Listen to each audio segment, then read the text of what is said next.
was born in Thailand, and my parents divorced when I was just a few months old. Mom left, and Dad raised me on his own. He worked at a very fancy international hotel as part of the waitstaff, and it was a super fun place for a small kid to hang out.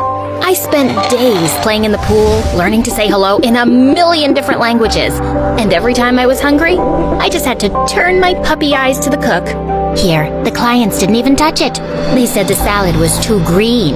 When it was too warm, Dad and I would go to the roof, eat khao lam, and watch the stars. Wow, they're so bright, it almost looks like it's day.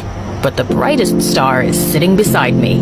Aw, Dad. You'd think I'd miss Mom, but Dad was extra caring. Every morning, Dad made pancakes and braided my hair. He also fought Cook to have first dibs on the hotel's lost and found box. And if there was something super nice, like that shiny pink bag both Cook and I wanted, they ended up pulling each other's hair. I wanted to do something nice for Dad, so when his birthday came up, I broke my piggy bank to get him a present. But I barely had anything. Well, just enough to buy a cheap lottery ticket. It's okay if I don't win. It's the thought that counts. But as the announcer read the lottery numbers, Dad's eyes grew bigger and bigger, and then he let out a loud scream. We had actually won the freaking lottery! Dad knew his greedy relatives would come after him like bees to honey when they found out about his new wealth. So he decided to move to the US with me, and we settled in Chicago. I was 12, and my life had turned upside down overnight.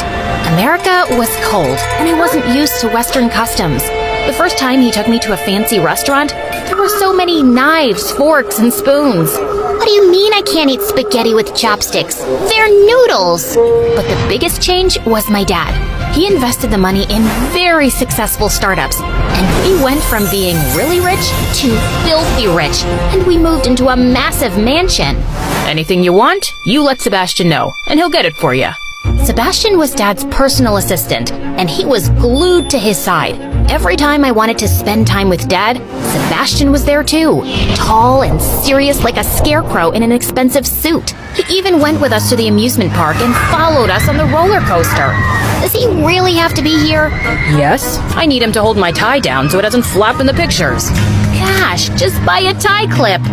I wanted Sebastian gone. I started giving him impossible tasks, so when he failed, Dad would get rid of him. Sebastian, I want a copy of the next BTS album, the unpublished one. Sebastian, I want croissants every morning, fresh from Paris. But Sebastian always delivered. One day, I was stuffing down a box of fried chicken and plotting my next request, when suddenly I started choking on a chicken